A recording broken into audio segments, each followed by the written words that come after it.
We're in Clinton Township, Michigan. We're installing a French drain along with a roof runoff system. We're going to use the same trench. We're going to save the homeowner a bunch of money by doing this. It's a combined system.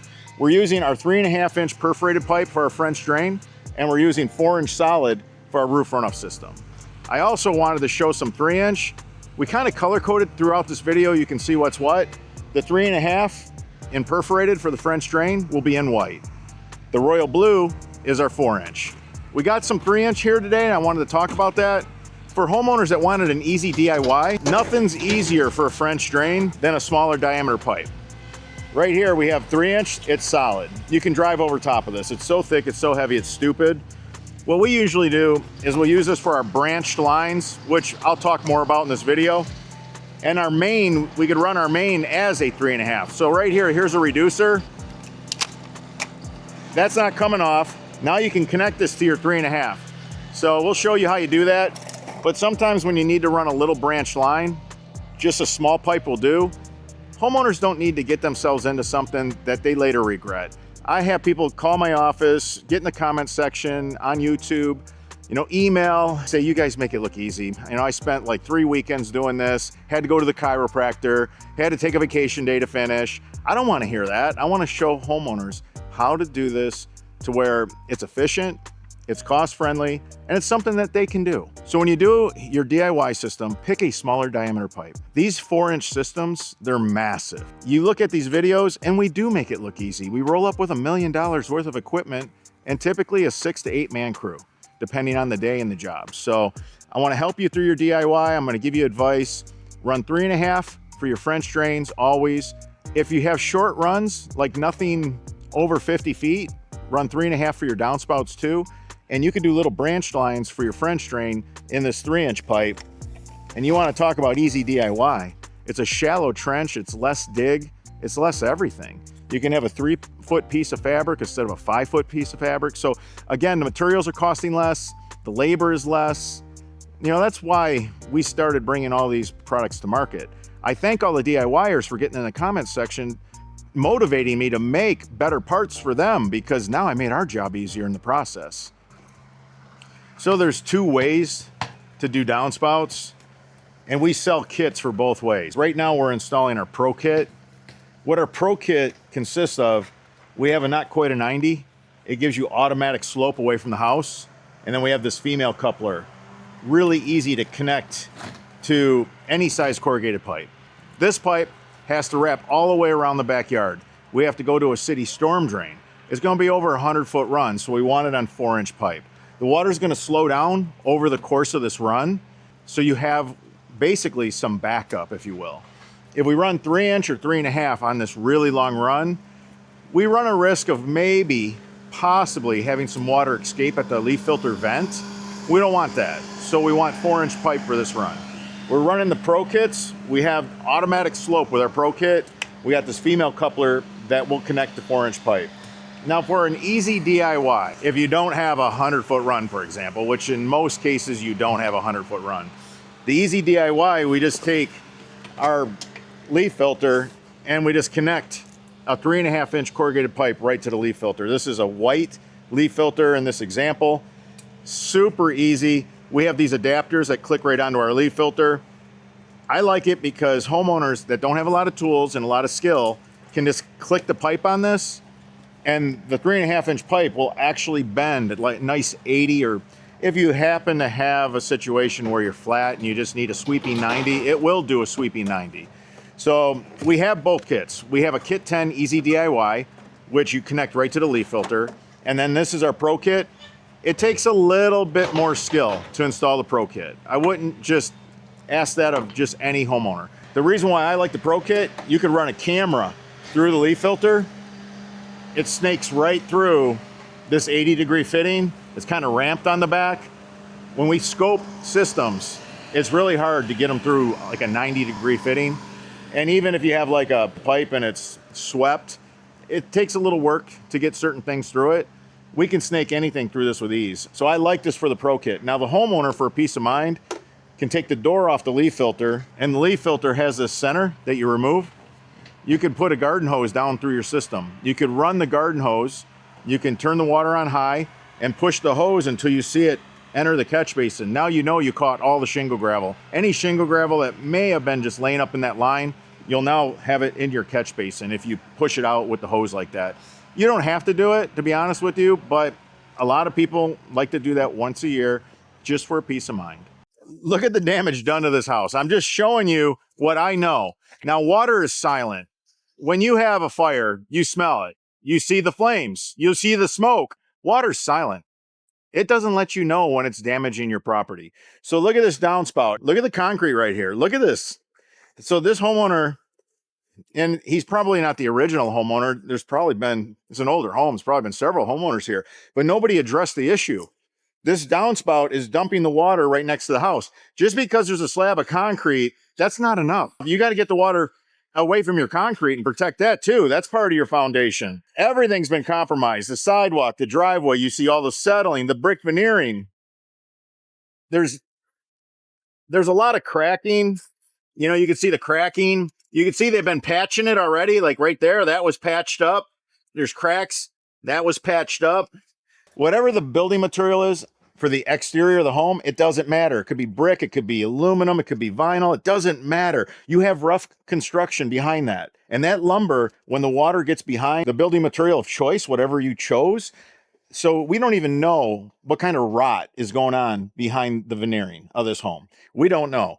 And you could have a wall full of mold and mildew and wondering why you don't feel good. I can't tell you how many times I fix a water problem and we clean up a bunch of mold and mildew, and the homeowner discovers that that's what was making them sick.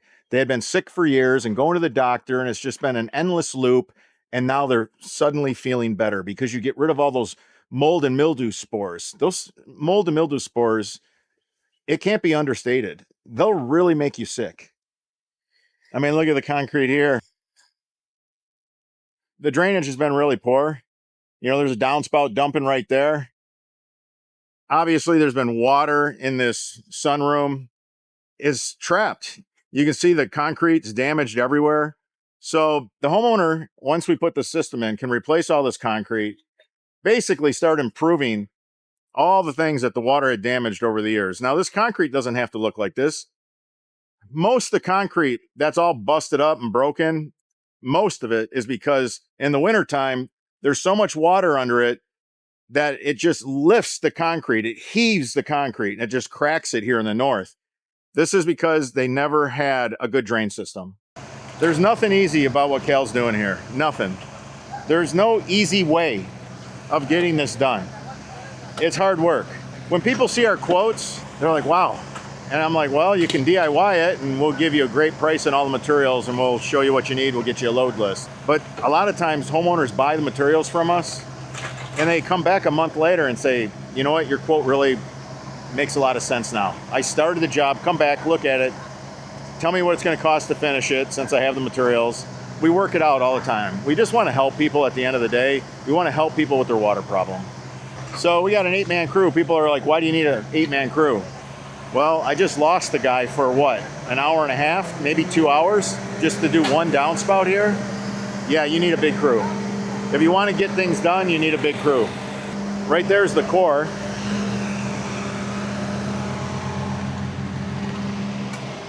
So we cored out the concrete. I don't know anybody in the industry doing this. We cored through some concrete. Now we're trying to tunnel underneath the concrete. This is not easy. We could have took the easy route and just laid a pipe over here and then went underground, because that's what most guys do. Or just tell the homeowner we can't do it. A lot of guys do that too. Check this out. My guys went ahead, took a core drill. It's the same core drill that we go through storm sewers when we hook up the storm sewers. Cored through nice and clean. We're going to be able to put a riser on that. It's going to fit right in that core nice and tight. We're going to take a 3-inch solid pipe and we're going to be able to bend that. It's going to be one piece so that way it can't leak under the sidewalk. We know all the tricks. We show all the tricks on this channel. The guys that can't do these things, it's because they don't have the equipment. That's what it looks like when you core out the concrete.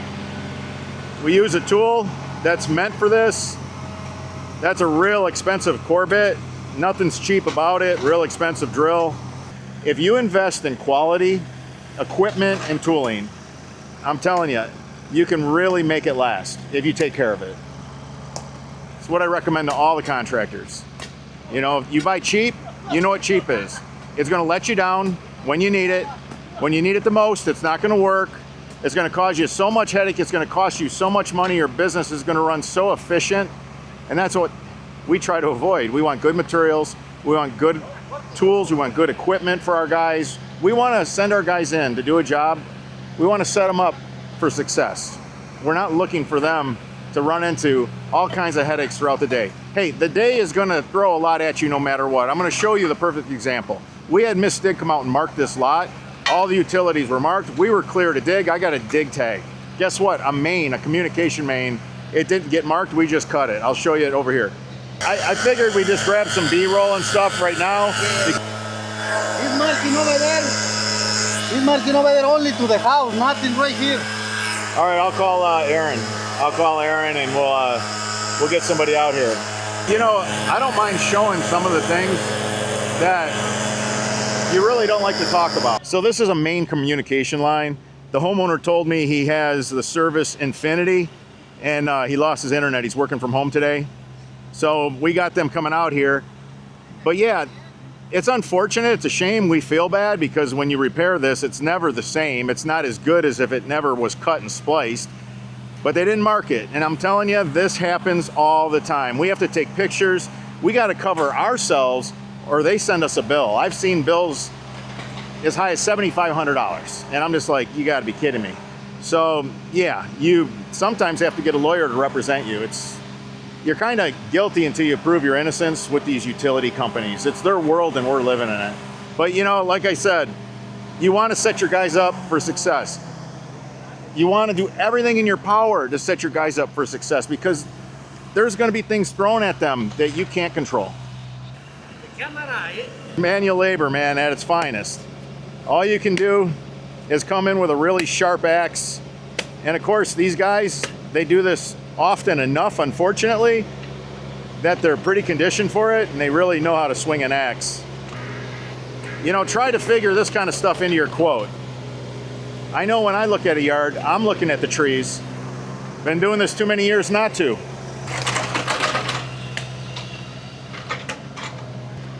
We've had a 90-degree week in Michigan. It's been like Florida. It was 96. I mean, it's just nuts. And then we have all these wildfires in Canada. So the yards are full of smoke here in Michigan. Good times. But we're trying to keep the crew hydrated. Look, my crew leader, he has a Visa card. He can go up to the store, buy ice, water, Gatorades. I don't care, whatever it takes to keep the men healthy, keep them happy. It's like, that's just the thing, you know? It's one thing when you come from a business background and you decide to start a business in anything and you move into the construction arena because maybe you're fascinated with it. But I actually started mowing grass, landscaping. I mean, my beginning was in people's yards. You know, my first drain job, I was like 13 years old. You know, a person that I basically delivered newspapers to asked me to fix a yard drain problem that they had and they just wanted me to fill in low spots with dirt. It didn't work. We just chased the water somewhere else. But here I am, you know, 13 years old learning about drainage, not realizing how I'm going to be able to use that knowledge and wisdom later on in life. But in any case, I've been the guy in the trench. So that's why I know how important it is to give them the right equipment, give them the things that they need, the tools that they need. Did he lose his internet too, the neighbor? I'll go smooth it over. I mean, he looks like he's laughing about it. Did you lose your internet? Yeah, they didn't mark out the main. They marked right here up to the house, but they didn't mark out the main. There was no paint here. We got a dig ticket. We already called. They know about it. They're going to dispatch somebody. Well, it's not just that, but there's power lines that run the back of the fence all the way through. So we got, they didn't mark nothing. Yeah, we got. They did the same thing to us. Did they? I want you guys to know. Okay. Because I don't want to lose power. Yeah, all right. I don't want anything. I don't want you to hit a power line. All right, let me call the office because they're going to have to dispatch somebody, you know, from the power company as well. And I'm going to let my guy know right now on the machine, okay? All right, I just want you guys to get hurt either.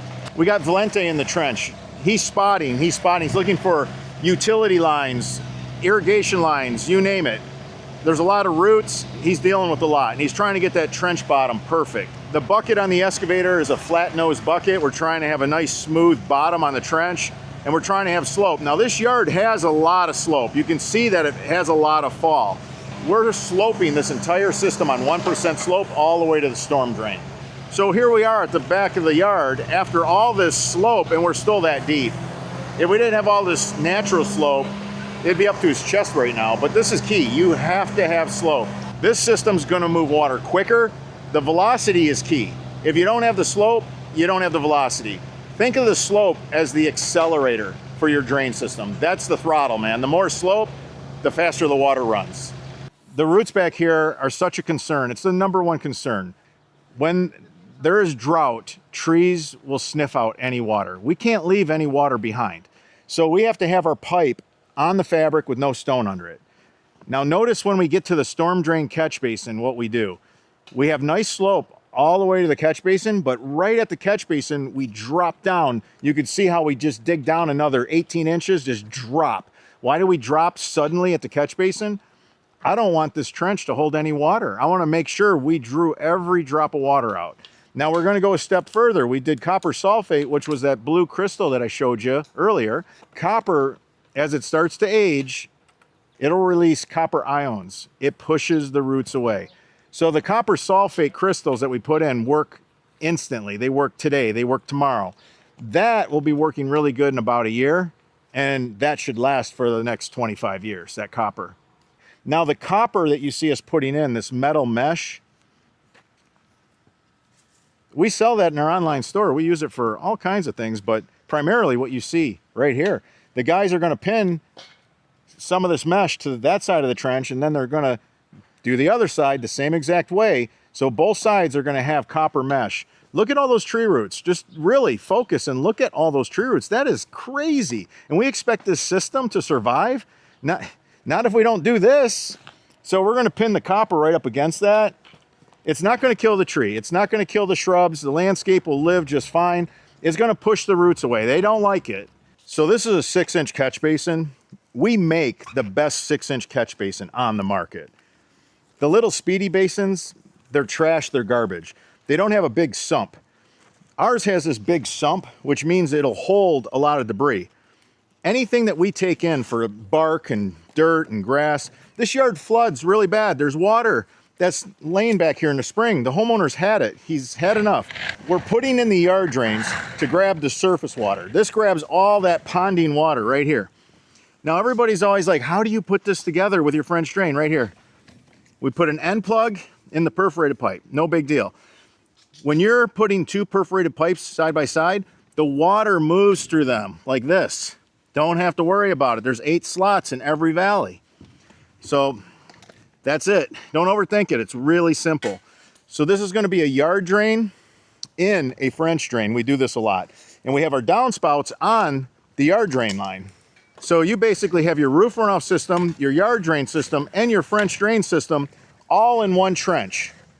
So all the sweat equity that the homeowner paid our guys to come and do to excavate this trench is being used for 3 systems. We have the best 12 by 12 on the market. The 12 by 12 catch basins make no sense to me, and I'll explain. They have a grate the whole distance, 12 inches by 12 inches, all great. Yet it's on a 4-inch line. You could take in so much water through a 12 by 12, you can feed an 8-inch line. So it just doesn't add up. It's a 4-inch line. You could overwhelm a 4-inch line with 6-inch grates. So we went ahead and we used the 12 by 12. This is a turf plate. The reason why we like turf plates, you don't want the grass to grow over the grate. That's a problem. The other thing, earthworms right along the grass's edge, when you get rain, they like to crawl out of the grass. It's just a thing. When the grate goes right to the edge of the grass, the earthworms just fall in the basin like mad. It smells awful. There's nothing worse than rotten earthworms. Why do I know this? Because my whole career working in people's yards, cleaning their catch basins, yeah, you know that. When you have to stick your hand in that stench and you can't even wash that smell off, I know how bad it is. So I love having a turf plate. It prevents all the earthworms from falling into the catch basin and causing that rancid smell. So we tried to think of everything. Now, when you want to clean your catch basin, you just put a screwdriver in here and you pop this out. I hated all the catch basins on the market because they have screws. All their lids are held in with screws. You take those little screws out and you set them down, you clean the catch basin, you go to put it back together, you can't find those little screws. I spent a whole lifetime doing this, I know. So when we built our catch basins, the #1 rule was no screws. We're gonna do this with a nice pressed fit, super easy to press it in, pop it out with a screwdriver. We don't need little screws. Now right here, we're below grade with this grate. We're gonna put some risers on this. You'll get to see the guys doing that. We'll show you really quick. So the guys, we have these 1.5-inch risers. See how easy that was? Nobody makes anything like this. How else are you gonna get your catch basin to grade?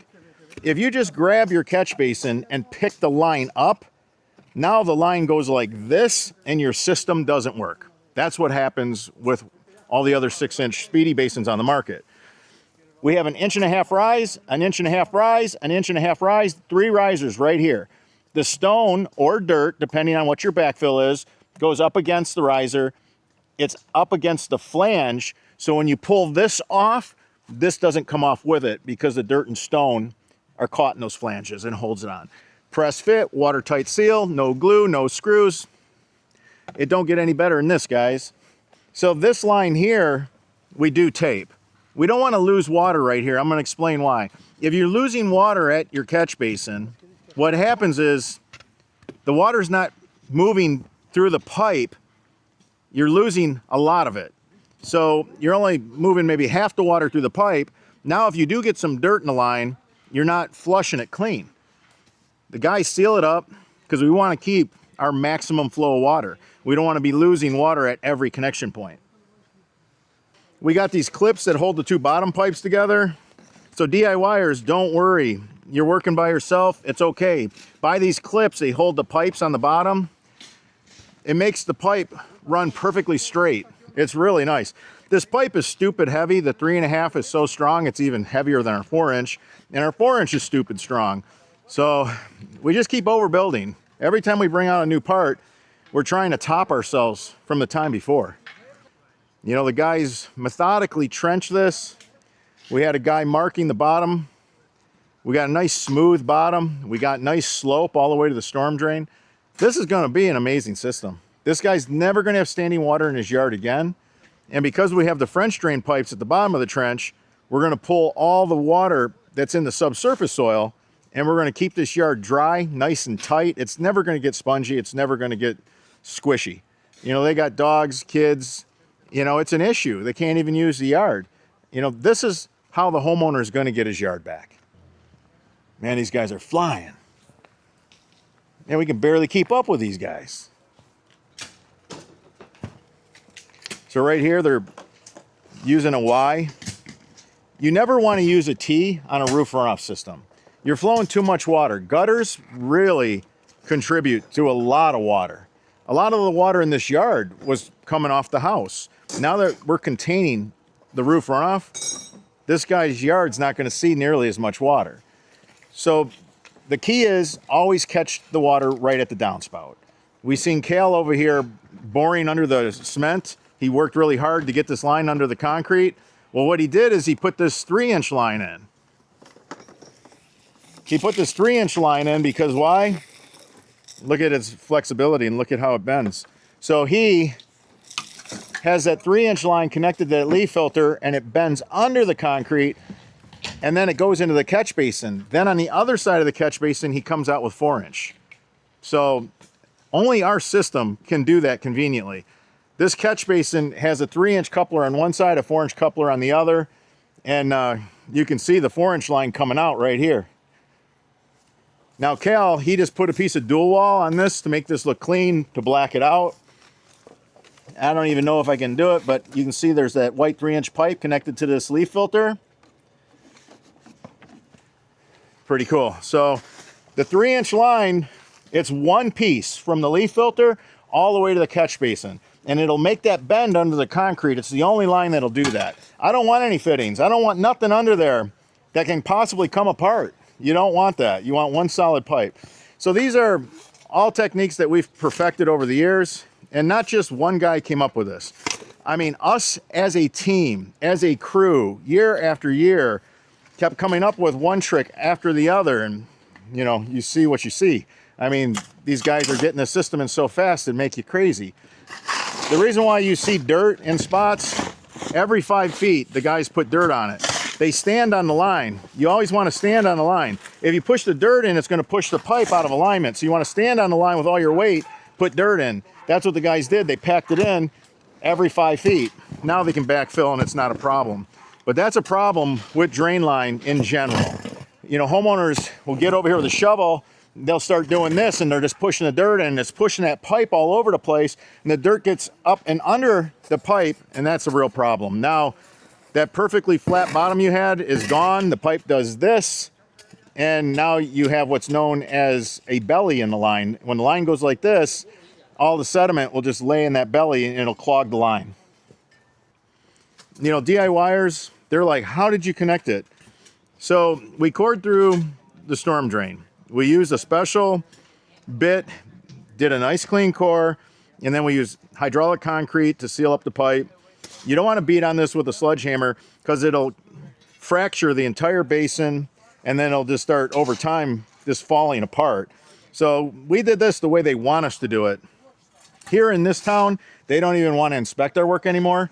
They said, look, we don't even have enough inspectors to chase you guys around because we'll do 2 jobs in a day. They said, we already know your work.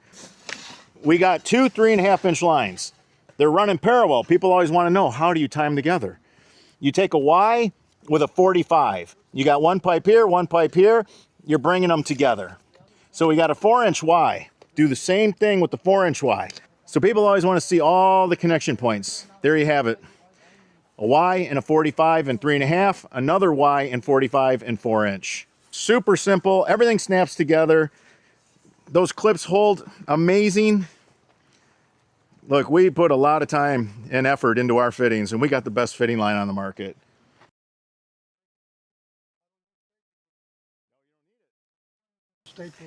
See, here in Michigan, we got to put systems in differently. Like if you're in Florida, for example, because there's obviously a lot of drain companies in Florida, you can do things differently and get away with stuff. Here where we have a real winter and water freezes up, you have to build them completely different. In Florida, they can leave areas and pockets with water and get away with it. They can put check valves in an outdoor sump pump system, for example, and now water's held up in that line where that check valve is. We can't put a check valve in. We got to let the water run back. So we build, you know, special outdoor sump pumps for that reason. But if you watch this channel and you're in the north or you're in Canada, say, I got a lot of people that watch this channel from Canada because they know if it lasts in Michigan, it'll last in Canada. So the downspout lines have dirt on them. I want to point that out. You always backfill your downspout lines with dirt. But as soon as the downspout lines go into the French drain, they're in the stone along with the French drain. So you see this fabric? This fabric has a million little holes in it. You could see them if you go up close with the camera. You could really see the holes in here. I paid extra to have needle punch holes in this drain fabric.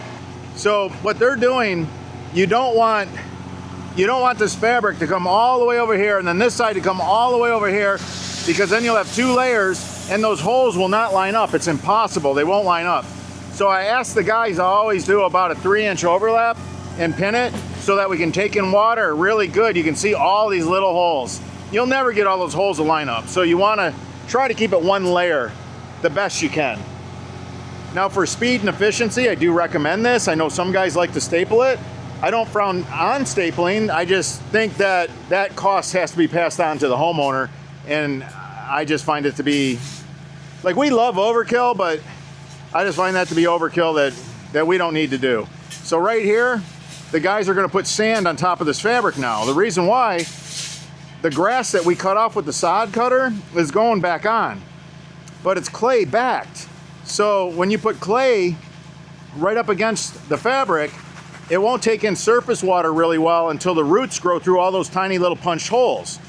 If you put sand on it, right away, it could rain tonight. We can get a 2-inch rain tonight. This is gonna draw in all the surface water because we put sand on top of that filter fabric and we didn't clog it. Now the roots will eventually grow right through the fabric down into the stone, and man, the surface water really moves between capillary action and just gravity. The water just follows the grass roots right into the French drain. So people always want to know, how do you end it? You just put a cap on it. That's a 3-inch cap on it. That's it. Just cap it off. Any water that gets trapped in this, we're going to get it right out of here. This is on a real hard angle.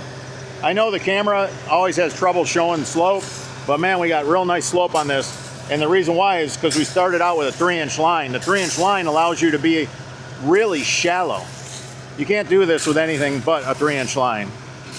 One thing that I get often is, hey, are you ever going to make a clip that holds a 3.5-inch pipe and a 4-inch pipe? And I thought I was going to, but I don't think I'm going to, and I'll tell you why. My guys are using the 3.5-inch clip, and it's so pliable that they can hook onto the 4-inch. So right here, you can see how we got a 3.5. So we got a 3.5-inch to 3.5-inch. Then right here, that's it. My guys are like, look, you don't need to make anything. The 3.5 will work. You can hook a 4-inch onto the 3.5. You can see how we develop everything out in the field. You can see just how we evolved out in the field, just by that example of the clips. So what this is here, this is cleanouts. Why do you want cleanouts?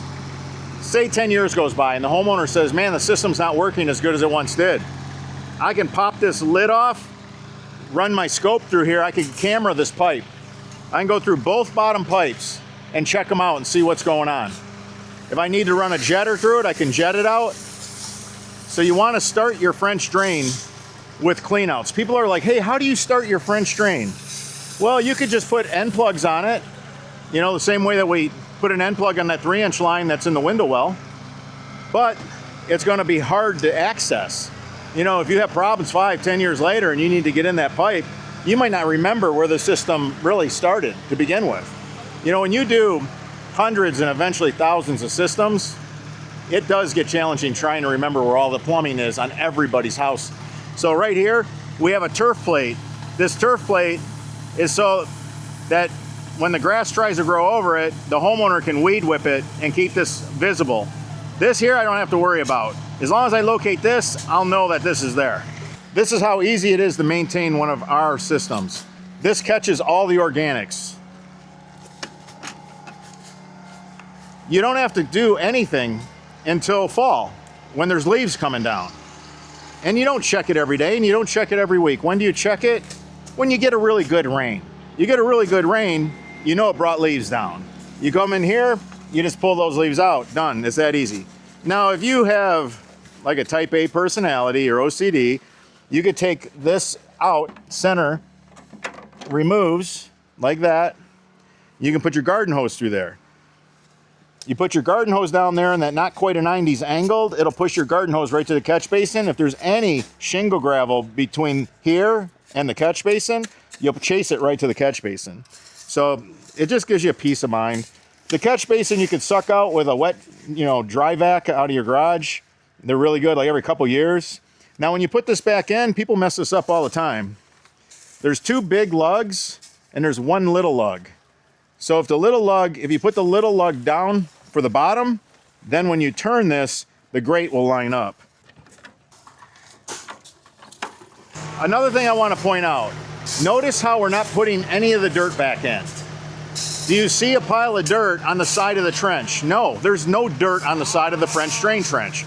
The whole thing is getting filled in with stone. Where'd all the dirt go? You see that 20-yard dump trailer right there? That's where all the dirt went. Now, I will tell you this. All of our competitors, they're not doing this. They're going to tell you they're doing it, and they're going to take maybe half the dirt, put a little bit of stone in, and then put a bunch of the dirt back in. Let me tell you what I've learned about the dirt. If the dirt was any good, you probably wouldn't be there fixing a yard drain problem in the first place. This stuff is not very permeable, so you can see this dirt is just a bunch of clay that we chipped out. It's full of roots, which is more reason not to put stone under the pipe. And that's not all the dirt, that's just one of the trucks. But just to go to show you what we go to, the great lengths that we go to build the very best French drain for our clients. You know, I got guys all over the country trying to, you know, duplicate what we're doing. And what they got to understand is you're not just gonna throw a crew together and have instant success. Like, we've been learning together for many years. Francisco and I have been working together since 2008. One by one, you know, we found good men. And I'm not gonna lie, you know, we hire 5 guys, 4 of them didn't make it. That's what that looks like. And the guys that stayed, they're the guys that were made for it. They were the guys that fit. So we have this really great group. These guys, they're tight, they're bonded. I mean, they'll crack each other all day making jokes, but I'm telling you, every man has the other guy's back, you know? Push come to shove, everybody here. I mean, this crew, we celebrate together, we cry together. I mean, we're together more as a work family, you know, than you are with your regular family. It's been 90, 96, so the grass is pretty beat up. But we're putting this yard back together just the way we found it. We didn't hurt anything. This grass will knit together and it'll come right back in no time. This is not the before, this is the after. There was a big giant trench opened up that ran right through this property, through the landscape, through the lawn. We respect people's property. A lot of times when we leave their property, it's better than when we found it. Like, if we take your brick pavers apart to run a drain line, I know when my guys put your brick pavers back together, they're gonna look better. You know, older brick pavers had a tendency to roll a little bit. We got guys on this crew, we got a couple bricklayers. We all have different backgrounds. You know, we all came together with all of our different skills. So when guys are building a crew, you never know. You just never know what each guy is gonna bring you. What he puts on his resume, it doesn't have to say drainage, it just don't. I got guys that are, you know, had carpentry experience. I mean, you've seen how some videos I show my guys take a wood deck apart to run a pipe and then put the deck back together again. I mean, those skills, they're gonna use them in drainage. If you appreciate the content that we're putting out, don't forget to like, subscribe, comment. It helps the algorithm. We really appreciate it. I'm Robert Sherwood, your host, and until the next video.